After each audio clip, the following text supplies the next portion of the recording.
بسم الله الرحمن الرحيم الحمد لله رب العالمين والصلاة والسلام على أشرف الأنبياء والمرسلين نبينا محمد وعلى آله وصحبه أجمعين رب اشرح لي صدري ويسر لي أمري واحلل عقدة من لساني يفقه قولي. Inshallah, we're going to be continuing with the tafsir of Surah Al-A'la. And before we start, who can remind me what we covered last lesson? Those of you who are here or those of you who heard it later on online. Anybody remember what we discussed, what we talked about? Mhm. Okay, so one of the things we talked about was the fact that the Quran in and of itself is something which is easy for a person to memorize based on the ayah in Surah Al-A'la where Allah subhanahu wa ta'ala he says, سَنُقْرِئُكَ فَلَا تَنْسَى. We are going to make you recite it, so don't forget it. And also we said another meaning of this ayah is we are going to make you recite it فَلَا تَنْسَى, as a result of which you won't forget it. And depending on the meaning and tafsir of the ayah, the meaning itself can change. So if we say we are going to make you memorize it and learn it, so don't forget it, it shows us the importance of memorizing the Quran, but not only memorizing the Quran, keeping what one has memorized, keeping what one has learned and memorized from the book of Allah because of its importance. And so that's why it's a shame that many people, and we're all guilty of this to a certain extent, that we memorize portions of the Quran, but we don't either retain its memorization over a large period of time, or we don't take lessons from those ayat as we're supposed to. سَنُقْرِئُكَ فَلَا تَنْسَى. We are going to make you memorize it, so don't forget it. Meaning don't forget the recitation, don't forget the lessons from it, don't forget the ayat that you've memorized and spent your time and your life and your years memorizing this book and this guidance from Allah subhanahu wa ta'ala. The second meaning, سَنُقْرِئُكَ فَلَا تَنْسَى. We are going to make you read it and learn it, as a result of which you won't forget. And we talked about the meaning of this second interpretation of the ayah. Anybody remember what that was? So when Allah says, سَنُقْرِئُكَ فَلَا تَنْسَى, we are going to make you read it, we are going to make you learn it, memorize it, we shall make you recite it, as a result of which you won't forget. We said that this shows that one's strength of memory and how well a person memorizes something is from Allah subhanahu wa ta'ala. Because Allah says, سَنُقْرِئُكَ فَلَا تَنْسَى. We are going to make you recite it, as a result of which you won't forget. The fa here means as a result of which, because of which you won't basically forget. Meaning, it's Allah subhanahu wa ta'ala who gives a person, first of all, the ability to be able to learn surahs, ayat from the Quran, and understanding those surahs and ayat. And I think we mentioned last week, or maybe before that, we said you could have a group of students in a classroom and they all have the same teacher, but every single person, his understanding of the lesson is different. They don't all understand the lesson exactly the same way. One person may understand everything. He may even, subhanAllah, understand it more than the teacher. He may end up correcting the teacher himself because the teacher maybe doesn't know as much. And then you may have other students in the class who have no idea what's going on. They're sitting there and they're just thinking, what's happening? I have no idea what he's talking about. And they're both in the same class, the teacher is exactly the same. But the level of understanding is different. Why is this the case? Because the creation of Allah isn't the same. Every single creation of Allah is different. One's weakness may be another's strength. Another's strength may be another's weakness may be somebody else's strength. So this shows us that people, with regards to their understanding, they're different, and the only common thing between all of them is the fact that if it wasn't for the sake of Allah, they wouldn't be able to learn and they wouldn't be able to memorize, they wouldn't be able to understand. So understanding is from Allah subhanahu wa ta'ala, and we mentioned a proof and evidence of this from the time of the companions. Anybody remember? The issue of how it's from Allah that He causes people to understand certain things. Yeah. Sorry. Okay, we didn't mention that, but that's a good example. So Zayd ibn Thabit radiallahu an, he was from Medina, and he was the one who Abu Bakr radiallahu an and also Uthman ibn Affan radiallahu anhuma, they chose him to be the one responsible and in charge of and the head of writing the Quran and basically gathering the Quran together into one single book, compiling the Quran. He was the one who was in charge. And he was someone who was very young when the Messenger of Allah came to Medina. And in fact, he had memorized the most Quran from the Ansar at the time. So when the Prophet ﷺ arrived in Medina, they showed him and they presented to him Zayd ibn Thabit, because they said he has memorized the most Quran. And so he started reciting Quran to the Messenger of Allah ﷺ, and the Messenger of Allah ﷺ became happy. And Zayd ibn Thabit was told to memorize, because he was someone who could read and write. He was one of the scribes of the Prophet ﷺ, meaning whenever the revelation would come to the Messenger of Allah ﷺ, he was one of the main scribes of the Quran. He would write it down as soon as it was revealed. And so he could read, he could write. So he was told by the Messenger of Allah ﷺ to memorize the Hebrew language, the language of the Torah, the language of the book of the Jews. Why is this the case? Because there were Jews in Medina, and the Prophet ﷺ would always converse with the Jews and discuss things with the Jews. And so he was told to learn the Jewish language so that they could read the Torah and, have discussions and conversations about theology and about Islam and about the worship of Allah and so on and so forth. So the point is, he memorized the Hebrew language in how many days? 14 days. He learned the whole language in 14 days. And again, this shows us not everyone has this ability. This is something which is khas, is something which is specific to certain individuals. Certain people are blessed in certain ways, others aren't. Also, the famous dua of the Messenger of Allah ﷺ to one of the companions, Allahumma faqihu fi din wa allimhu ta'wil. When the Messenger of Allah ﷺ told who? Ibn Abbas. He said, Allahumma, O Allah, faqihu fi din, give him understanding of the religion, wa alimhu ta'wil, and give him understanding of at-ta'wil. At-ta'wil is the interpretation of the Quran, Tafseer. And so he was made, a dua was made for him so that he could understand the book of Allah and understand Islam and understand fiqh. He was given knowledge of the Quran, of the book of Allah.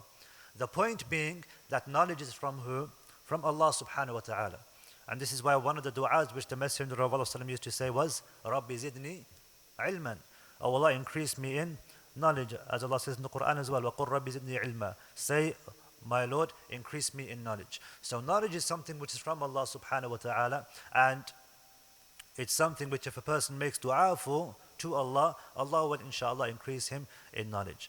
So that's one thing we discussed. We talked about the importance of always returning and going back to Allah, making dua to Allah, keeping our intentions sincere, because we're memorizing and learning for the sake of Allah. And so one of the reasons why knowledge doesn't enter into the heart is because our intentions aren't sincere. فَلَا تَنْسَى. Don't forget that it's Allah who gave you this knowledge. Meaning if you forget that it's from Allah and you forget the reason why you're learning and studying Islam, then it's not going to enter into your heart. You're not going to really benefit from this knowledge that you're learning. سَنُقْرِئُكَ فَلَا تَنْسَى. So this is one of the benefits, one of the things we discussed. And we stopped off where Allah subhanahu wa ta'ala, He says, فَذَكِّرْ إِنَّ فَعْتِ ذِكْرَى سَيَذَّكَّرُ مَنْ يَخْشَى. Where Allah subhanahu wa ta'ala in this surah, in Surah A'la, He says, remind, for verily the reminder benefits individuals, benefits the people. فَذَكِّرْ إِنَّ فَعْتِ ذِكْرَى. Remind because the reminder benefits. And each and every single one of us has a responsibility in one capacity or another to remind others about Islam, to remind others about doing good deeds, and reminding others about staying away from sin and staying away from harm. Whether that's people that we're responsible for, like our spouses, our children, our family members, or people who are friends or neighbors of ours. And the best way an individual can remind others is by he himself being a good example. This is the most effective way. When a person shows good akhlaq and good manners to another individual, it rubs off. Just like, for example, when someone comes to you and he has, even if he doesn't come to you, you're in the masjid, you see someone who's known for his good akhlaq, known for his good manners. Naturally, you're going to gravitate towards him. When someone is known for his good akhlaq, good manners, he's always smiling, he's cheerful, okay, and then you know somebody else is always serious, never smiles. Naturally, you're going to stay away from that person and go to the person who is always smiling. You're going to want to meet him because maybe you want to feel like smiling or you want to smile on that day because something happened and you're not very happy. So naturally, you're going to gravitate to those people who have good akhlaq and good manners. The same is the case for you. When you show good akhlaq, people will want to gravitate towards you as well. So it's the same with regards to you as well. So this shows us the importance of one having good akhlaq and one having good manners. That people will naturally gravitate towards you and they'll end up doing good deeds as a result of your good etiquette and good manners. One of the du'at, he was saying how he used to be with members of the ISAC in his university where he was, and he would spend time with them, but he never used to pray. Back then he wasn't someone who used to pray regularly or anything like this. He said not once did they ever tell me to pray with them. Not once did they ever say, come and pray with us or do this or that with us. They wouldn't. It was just their akhlaq and their character that he was gravitating towards them and spending time with them and mixing with them. And he said one day they just happened to stop, one of the brothers just happened to stop by a masjid, and he said, I'm just going to pray, I'll be back in a few minutes. And so he said, I said to him, okay, I'll come out with you and I'll pray as well. Meaning it was just something which happened as a result of mixing with people who are of good akhlaq and good manners and good etiquette. And this is how it is, a person, it rubs off on people. The famous story of one of the companions who was in the masjid as a prisoner because of one of the battles during the time of the Prophet ﷺ. No real da'wah was given, but he just saw how the people were with one another, how they treated him by giving him food.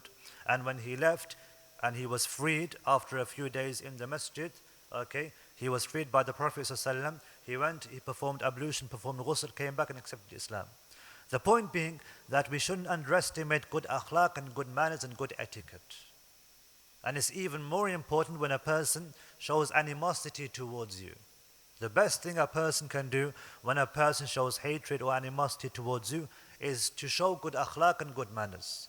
Because then they don't know what to do. They don't know how to react, how to behave. Because if you're showing good akhlaq and good manners and they were vicious towards you, they were angry towards you, they were ill-mannered towards you, they'll think twice before reacting in the same way after you treated them well and after you were nice to them. And if they do, then the onus is on them, the sin is on them. And it represents badly on them, to themselves, in your eyes, in the eyes of the people, and most importantly in the sight of Allah subhanahu wa ta'ala.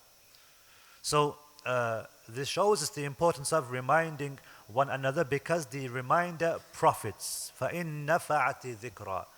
Nafa' means some kind of benefit, meaning people will in one way or another benefit from the reminder. سَيَذَّكَّرُ مَنْ يَخْشَى. The reminder will be received by he who fears.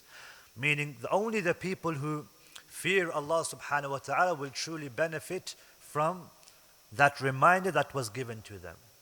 And again, khashya and khushu and the fear of Allah subhanahu wa ta'ala, this comes from Allah. سَيَذَّكَّرُ مَنْ يَخْشَى. Then Allah subhanahu wa ta'ala, He says, وَيَتَجَنَّبُهَا الْأَشْقَى. That it will be avoided by those who are wretched, those who are evil. Meaning those who aren't worshippers of Allah, those who don't have iman, those who hate the religion of Allah subhanahu wa ta'ala, those who don't want to hear the reminders given to them, they're the ones who in it ثُمَّ لَا يَمُوتُ فِيهَا وَلَا يَحْيَى. There he will neither die nor will he live. He will neither die nor will he live. What does this ayah actually mean? ثُمَّ لَا يَمُوتُ فِيهَا وَلَا يَحْيَى. Meaning when he's in hellfire, death isn't going to come to him in a number of ways. First of all, because when a person is being burnt alive, we expect that person to die because of the fire. A person can't survive a fire in this dunya. When a person is being burnt alive and he's in a fire, he's going to eventually die because of the fire. Because that's the power of fire itself. Whereas Allah subhanahu wa ta'ala, the fire which He has created of hell isn't going to cause that individual to die. Meaning it's going to inflict pain and it's going to be a source of punishment, but it's not going to cause death. And this is from the miracles of Allah subhanahu wa ta'ala, even though it's one of those miracles which we ask Allah that we never ever witness, but it's still one of those miracles of Allah. The fact that there's going to be a fire, and that fire will cause pain, it will cause severe punishment, it's going to cause severe harm, intense pain, pain which we can't even imagine. SubhanAllah, we think of fire in this world, we can't even imagine being affected by it. And so the fire of the akhirah, the fire of the hellfire, is so painful, so severe, 70 times hotter than the fire of this world, as the Messenger of Allah said, but it's not going to cause death. I mean, it's going to be continuous. And this is why Allah subhanahu wa ta'ala says, بَدَّلْنَاهُمْ جُلُودٍ غَيْرَهَا لِيَذُوقُوا الْعَذَابِ. It's going to replace their skin by another skin so that it will repeat the punishment over and over again. So they can taste the punishment again and again. So this shows us the severe power of this fire of the akhirah. ثُمَّ لَا يَمُوتُ فِيهَا وَلَا يَحْيَا. Also, another meaning, ثُمَّ لَا يَمُوتُ فِيهَا وَلَا يَحْيَا. Then they won't die and they won't be alive. The death here can also refer to how, no matter how many years go by, they won't die, not as a result of the fire, but also not as a result of old age, for example. Meaning age isn't a factor in the akhirah. It's for eternity, it's eternal, whether you're in paradise or hellfire. So when a person enters into hellfire and he's there for who knows how many years, it's not going to be a cause for him to eventually die like we do in this world. A person lives for 50, 60, 70, 80 years, 100 years if he's blessed to live that long, and then he dies after a period of time. But in the hellfire, there is no end period. There is no time, as Allah says, كُلُّ نَفْسٍ ذَائِقَةُ الْمَوْتِ. Every soul will taste death in this dunya. In the akhirah, there is no concept of death. لَا يَمُوتُ فِيهَا وَلَا يَحْيَا. A person isn't going to die in the akhirah. He's not going to pass away. There is no death, whether it's from the punishment of the fire or whether it's from natural causes. So again, this shows us how, subhanAllah, in the hellfire or in paradise, there isn't going to be any type of death. ثُمَّ لَا يَمُوتُ فِيهَا وَلَا يَحْيَا. So he's not going to die in the hellfire, nor is he going to be living. He isn't going to be alive. Meaning what? What does this mean? The Messenger of Allah alayhi salatu wasalam, it's reported by Imam Mahmood that he said concerning the people of the fire, he said that the fire is for those who are deserving of it. They won't die, nor will they live. And regarding the people that Allah subhanahu wa ta'ala wants mercy for, He will cause them to die in the fire. Then He will allow the intercessors to come to them, and a man from them, from those intercessors, will take his groups of supporters from the hellfire, and he'll plant them, and then they will come out, and narrations mention that they will be planted by a river in Jannah, and they will sprout out like the sprouting of seeds by a bank, by a river bank. And then the Messenger of Allah, he said that, have you not seen how trees become green, and then they become yellow, and then they become green again? The point being that an individual may be saved by the permission of Allah subhanahu wa ta'ala after a period of time only Allah subhanahu wa ta'ala knows, if he was someone who believed in Allah subhanahu wa ta'ala. So it's not necessarily a condition that a person won't enter hellfire if he was a Muslim. So a person will be punished, a person will be held to account for his actions if he disobeyed Allah and if he harmed people. And if a person was a Muslim but he killed people, he stole from people, he harmed people, he was an oppressor on a small scale or on a large scale, he's going to be held to account for that. He's going to be punished for the sins which he committed. So it doesn't mean a person gets away scot-free. And that person will be punished by Allah subhanahu wa ta'ala in a way which Allah subhanahu wa ta'ala has mentioned in His book, and in a way in which the Messenger of Allah has said in his in the Sunnah. So a person will be held to account, a person will be punished. And then it's up to Allah subhanahu wa ta'ala for how long this believer, this Muslim, will be punished for and whenever Allah subhanahu wa ta'ala wishes, He will take him out. So there's no specific timeline. And a person shouldn't think to himself, I'll take my chances. Sometimes people say, I'll take my chances, and eventually I'm going to leave, hellfire anyway. But if we just think about this concept and think about this idea, it's very foolish for a person to even think like this. Because, fire in this world, a person wouldn't want to go anywhere near it. And so even more of a reason for a person to think, why am I, committing these sins to burn in a fire which is so much worse than the fire of this world? When we think about the fire of this world, fire which is very, very hot, what color does it become? It becomes like a blue color. And if it becomes even hotter than this, it becomes white. And the fire of hellfire is so hot that it's burning itself up and it's actually black. The fire is actually black itself. So one can, subhanAllah, only begin to imagine the severity of the fire of hell itself. And so when a person thinks like this, subhanAllah, it's very foolish, because he wouldn't expect to be burnt in this world. A person wouldn't want to be burnt in a fire in this world for, any amount of time. 5 minutes or even 1 minute. For no amount of money. Because this is a pain and this is a type of torture and punishment which, a sane individual wouldn't even consider going close to. So Allah subhanahu wa ta'ala, He says, ثُمَّ لَا يَمُوتُ فِيهَا وَلَا يَحْيَا. Meaning, as a result of a person not listening to advice, not listening to people reminding him of a beneficial reminder, as a result of him not listening, the one who يَتَجَنَّبُهَا الْأَشْقَى, the one who is wretched, the vile soul, he's going to stay away from it. Sometimes we have people like this. You try to give them advice and they don't want to listen to what you have to say. The moment you start mentioning Allah, the Messenger of Allah, they don't want to hear it. And this is a very dangerous path to go down. When a person starts on this path of not listening to someone who mentions Allah and His Messenger alayhi salatu wasalam, then it's a very dangerous path. And it's showing the things which he loves and the things which he hates. The things that we love, we want to hear everything about it. We want to see it all the time, hear it all the time, do it all the time. So when a person loves something, he wants to be surrounded by it. When a person hates something, he doesn't want to know about it. He doesn't want to see it, be anywhere close to it. So when a person, and this is a reminder for every single one of us here, and this isn't just something for somebody outside who doesn't come to the masjid, who isn't maybe one of our relatives or family members who doesn't listen to us. Many times when we give this type of advice, when we talk about these types of things, we tend to think about others who have this problem. But instead of thinking of others, we should think about ourselves.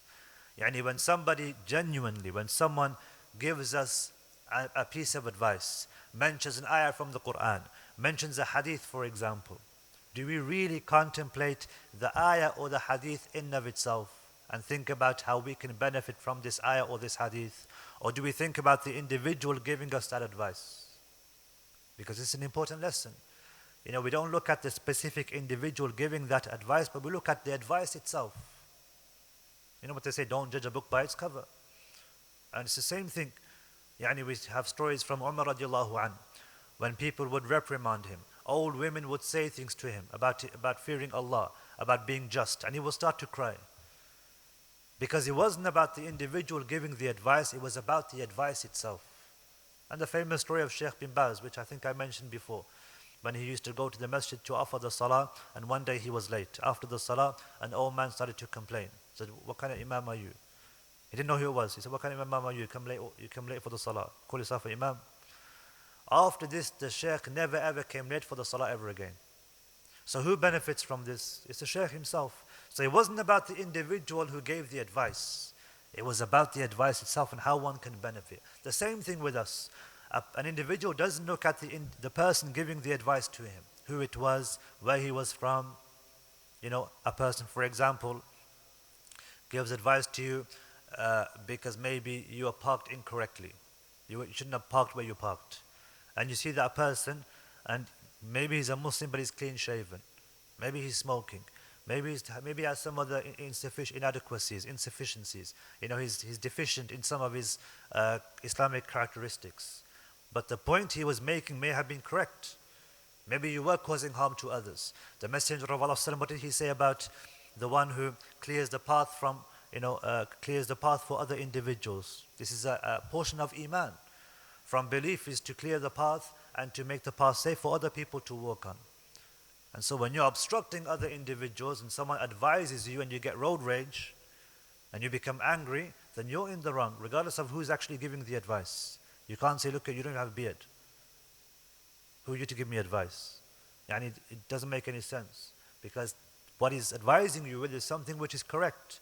It's something which is right. It's not something which, is wrong or he's incorrect in terms of the advice that he's giving. So a person, when we're given advice, we have to take that advice on board. So long as it's correct. So long as it's not something which is haram or incorrect or something which is fundamentally wrong. But otherwise, a person should take that on board and try to understand and learn and benefit from that piece of advice, even if his intentions weren't sincere. Because ultimately you're going to benefit from that reminder. So whenever, and this is a simple lesson for every single one of us, sometimes we listen to these lectures and these muhadarat and these talks and khutbahs, for example, and we're given certain examples or certain reminders, and sometimes automatically we start to think of other people who maybe suffer from certain problems. We think, I know someone who does this. I know someone who suffers from this. I know someone who says this. I know someone who's involved in this haram activity. But first and foremost, we have to remind ourselves, we have to think about ourselves, how we can learn from that advice. Because if a person keeps deflecting, if a person keeps thinking about other people who have those problems, what ends up happening? You're throwing stones when you have a glass house. Because eventually you're going to become neglectful of your own weaknesses, your own insecurities, your own problems. Because you're too busy thinking about other people who have those problems. And this is why, the advice of the scholars, they would always talk about improving yourself first and then focusing on others. Allah subhanahu wa ta'ala, what does he say about the believers? Ya ayyuhalladhina amanu, O you who believe, qu anfusakum wa ahlikum nara. Save yourselves first and foremost, and then your families from the hellfire.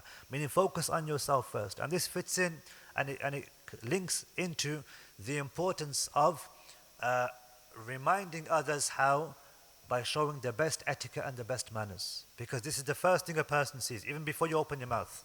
They say about interviews, when a person does a job interview, they say, I don't remember the statistics, but they say a large percentage of individuals, when they see someone coming into a room, the interviewer, when he sees someone coming into the room, a large percentage of people, they automatically have decided whether they're going to accept this person for the job and give him the job or not, before he's even spoken. Because they look at the way a person looks, at the body language, his behavior, and so on and so forth. So this shows us the importance of having good character, good akhlaq, good manners, because it has a strong impact. We know stories of the companions. There was a Jewish rabbi in Medina. When the Messenger of Allah arrived in Medina, he wanted to find out what the commotion was about. And so he went to see the Messenger of Allah, and he said, when I saw him, I knew by looking at him, by his face, that this wasn't the face of a liar. So I had a couple of conversations, and eventually I accepted Islam. Meaning the reason why his heart became accepted or became close to Islam was because of the image and the etiquettes and the way the Messenger of Allah actually presented himself.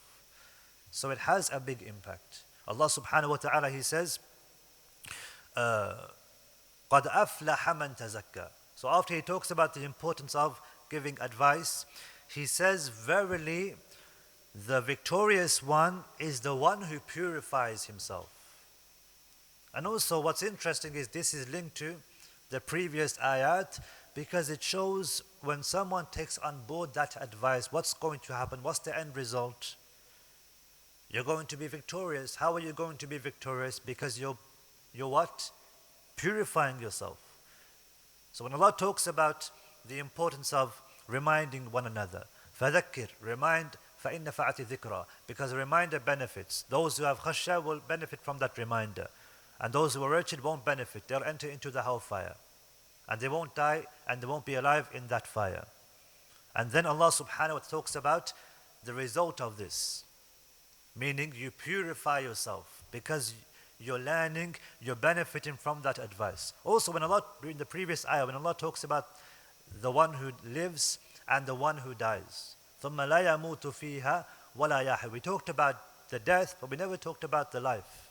Allah says, ثُمَّ لَا يَمُوتُ فِيهَا وَلَا يَحْيَا. They won't die in the hellfire, nor will they be alive. How will a person not be alive in the hellfire? We know he's going to be living, because he isn't going to die.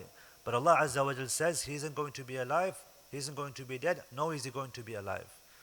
How is a person not going to be alive in the hellfire? Good. You know, when a person says live your life to the fullest, you know, when a person is full of life. So this is the apparent meaning. When a person is in hellfire, when the fasiq and the sinner, may Allah protect us from committing sins to cause us to enter into hellfire. But when a person enters into hellfire, there is no life. It's no life. You know, when a person says in this dunya, what kind of life are you leading? You haven't got a life. This guy's got no life, man. He never comes out with us, never enjoys himself. He's just busy working all the time. He's got no life. What kind of life is this? You know, people say this. In the hellfire, that's truly the case. It is no life to lead. It is no life for a person to be, you know, happy about. It's no life for a person to brag about. It's no life to be proud of. Genuinely, it's no life to be proud of. A person may make fun of someone in this dunya because he doesn't have fun, live your life, but he's worshipping Allah so that he can have a life in the akhirah by admitting himself into paradise, as opposed to having no life in the hellfire. وَلَا يَحْيَا. There is no life. He isn't alive in the hellfire because he's being tortured. You know, he's being punished because of the sins which he did in this dunya. And so as a result of the sins which he committed, now, and he lived his life to the fullest in this dunya by doing lots of sins, thinking that he's going to enjoy himself. He doesn't have to worship Allah. Now he has no life in the akhirah because he's basically just going through a cycle, non-stop. You know, and that's another thing which is amazing about the akhirah and the hellfire. The fact that it's something which is non-stop. Allah says, بَدَّلْنَاهُمْ جُلُودًا غَيْرَهَا لِيَذُوقُوا الْعَذَابِ. We're going to repeat and replace their skin with a new skin so they can taste the punishment again and again and again. And you know, sometimes us, when we go through mundane routines of work all the time, it's the same thing every single day.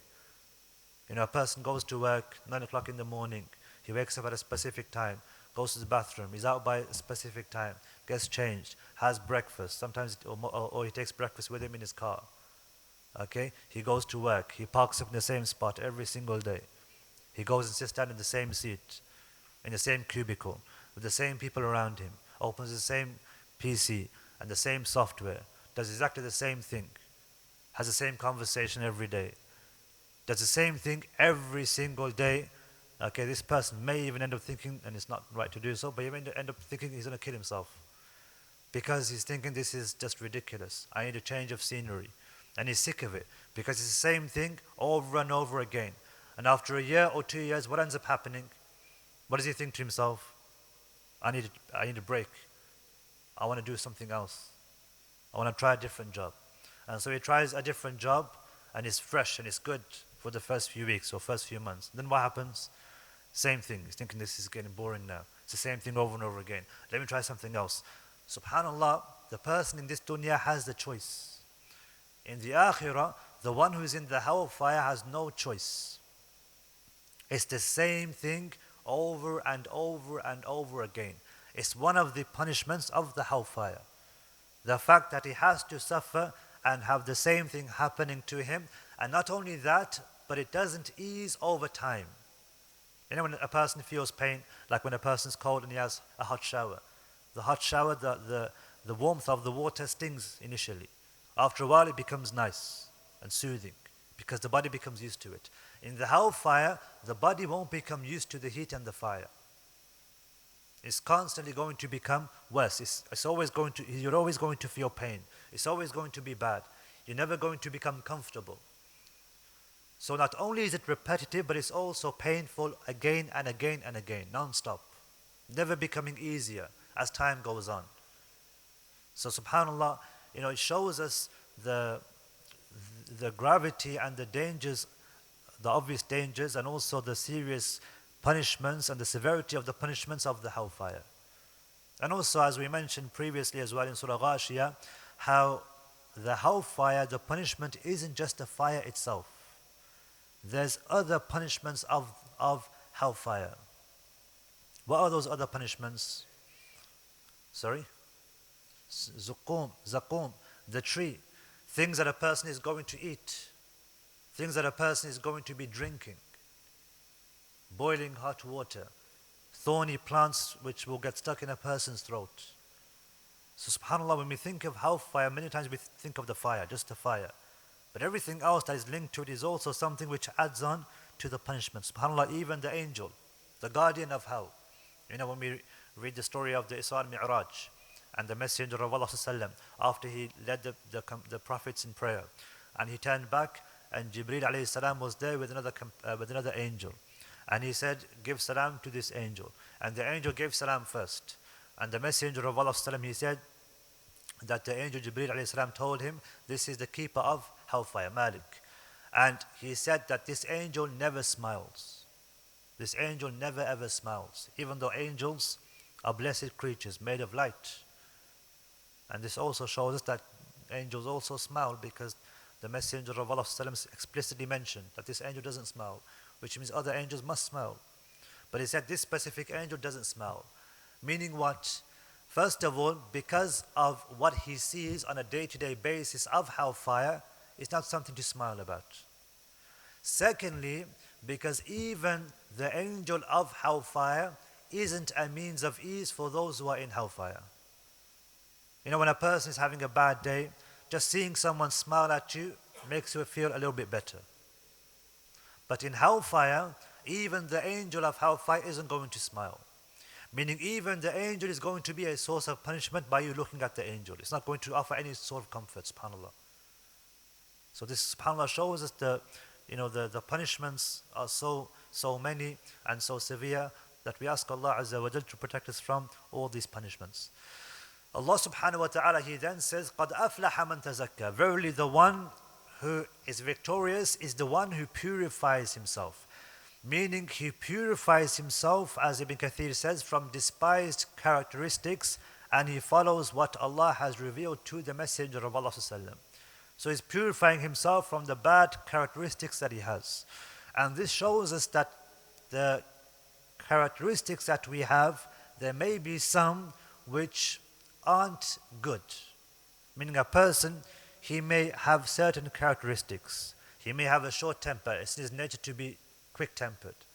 A person, for example, may have some other bad habits that he had over time, or maybe things that, because of genes or because of family or parents or whatever it is, his upbringing, he has certain characteristics which aren't good. And the one who makes the effort, the one who wants to purify himself, the one who wants to change, this individual is the one who is going to be victorious. Meaning none of us are perfect. We all have our inadequacies. We all have our problems with regards to our character and our personality. With regards to our character, there's always certain things that we don't like about ourselves. But it's upon us to try and change the way we are. You hear many people who try to say, I can't change the way I am. A person should be happy with the way I am. If you don't like the way I am, tough. That's the way I am, that's the way I'm going to be, I'm not going to change. But as Muslims, we are supposed to be changing constantly on a day-to-day basis. We're supposed to be improving, because there are certain things that it's in our nature to be like. But there are also certain things that we can change. Meaning every single one of us has these deficiencies in our character. But we don't keep those deficiencies. A person has a habit of talking too much sometimes. Okay? This may be something he was born with. But at the same time, he needs to control this. It doesn't mean that now just because he's born with it, he has to have it for the rest of his life. If he makes the effort to get rid of those characteristics and those bad things which he does, even on, in certain situations, it may not be good for him to talk a lot, then Allah will reward him as a result of his efforts, because he's doing something which ultimately is going to benefit him. So as Muslims, we do try to improve ourselves on a regular basis. So we're always trying to improve and better ourselves. Allah subhanahu wa ta'ala, that's why He says, قَدْ أَفْلَحَ مَنْ تَزَكَّى.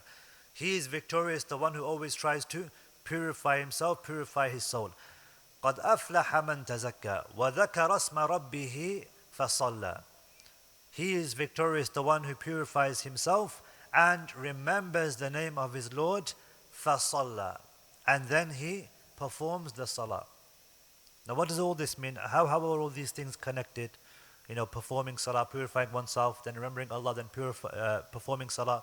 Ibn Kathir rahimahullah, he says, he establishes the salah at its appointed time, seeking the pleasure of Allah, obedient to His command, and implementing His sharia, implementing His law by offering the salah.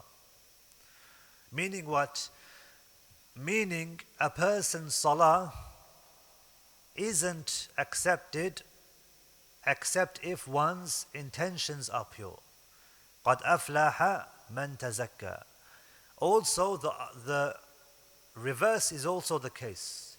Meaning only when a person has purified himself is he then going to be willing to offer the salah, and he's going to have the need and the want to pray to Allah subhanahu wa ta'ala.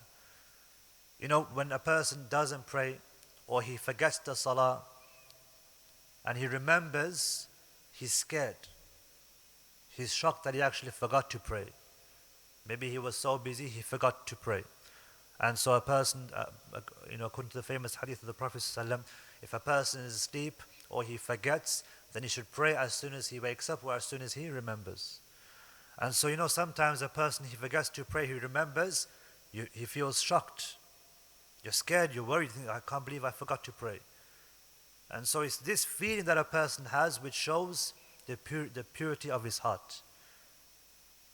Compared to the one who maybe forgot and he says, it's okay, it's fine, I'll just carry on. It's normal. عادي, I forgot to pray, it happens, it's okay, no big deal. So there's a difference between people who remember afterwards and then they pray straight away. They rush to Allah subhanahu wa ta'ala, they rush to remember Allah azza wa jal. And those who don't rush to Allah after they remember. And again it goes back to the purity of one's heart. وَذَكَرَ اسْمَ رَبِّهِ فَصَلَّى. So they established the salah at its appointed time, seeking the pleasure and happiness of Allah subhanahu wa ta'ala. Umar ibn Abdul Aziz, Ibn Kathir, he says that Umar ibn Abdul Aziz used to command the people to give sadaqatul fitr. He used to command them to give zakatul fitr before Eid, towards the end of the month of Ramadan, and he would recite these ayat. So he would say, قَدْ أَفْلَحَ مَنْ تَزَكَّى وَذَكَرَ اسْمَ رَبِّهِ فَصَلَّى. He is victorious, the one who gives, the one who purifies himself, and he remembers his Lord and he prays. So he had interpreted this ayah to mean that a person who is purifying himself, how is he purifying himself? By giving wealth to charity. And so this is a means of an individual purifying his soul. This is a means of an individual purifying his wealth. And another one of the scholars, he said that if someone comes to any of you begging and he wants to pray, then he should give charity before he prays. Give charity before he prays. For verily Allah subhanahu wa ta'ala says, قَدْ أَفْلَحَ مَنْ تَزَكَّى. He is victorious, the one who purifies himself, and he remembers his Lord and he prays. Meaning, all these things are connected. And they all complement one another. And iron sharpens iron. When you give charity and then you offer salah, then your salah is going to be purer. You're going to be more sincere, inshallah. And also, your salah may have more chance of being accepted by Allah subhanahu wa ta'ala. And this is why the scholars, they say that when a person wants to do a good deed, or even when he wants to make dua, for example, you should do a deed before making supplication, before making dua. So a person, for example, gives sadaqah, gives charity, then he makes dua to Allah. Meaning you're doing something good before you request something from Allah subhanahu wa ta'ala. Because you're doing a good deed, you're also purifying yourself before requesting something from Allah Azza wa Jal. And also Ibn Kathir, he says that Qatada, the famous scholar from the Tabi'een, he said about this ayah, he said, he who purifies his wealth and pleases his creator. This is what these ayat mean. He is victorious, the one who purifies himself and remembers the name of his Lord and he prays. What this means is that he purifies himself with the wealth which has been blessed with by Allah subhanahu wa ta'ala, and he's pleasing Allah Azza wa Jal. So you're purifying yourself first, and then you're presenting yourself to Allah by worshipping Allah Azza wa Jal. So it's a sense of tazkiyah. You're purifying the soul before you worship Allah subhanahu wa ta'ala. Inshallah, we'll leave it here for today, and then next lesson we'll continue, and hopefully inshallah we'll conclude next lesson bi'idhnillahi ta'ala. If there's any questions, then I'll do my best to answer them, inshallah.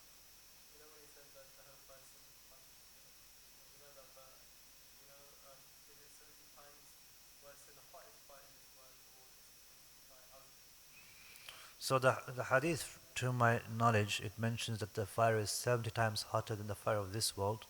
So, based on the hadith, regardless of the temperature or the severity of the fire of this world, it would be considered 70 times hotter than even the hottest fire. Yeah, because that's from this dunya, isn't it? So that's a good point. Yeah. So it could be compared to that. Yeah, because that's made of fire. Yeah, so it could mean that. Yeah, I don't see any reason why it couldn't mean that. Allah knows best. Yeah.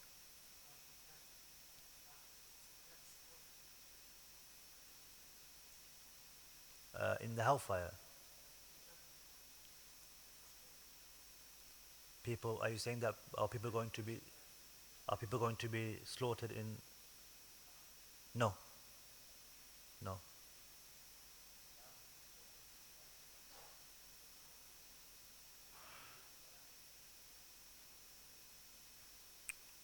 Okay, yeah, so that there will be the slaughter, but that's, you could say, that's an exception to general rule. Yeah.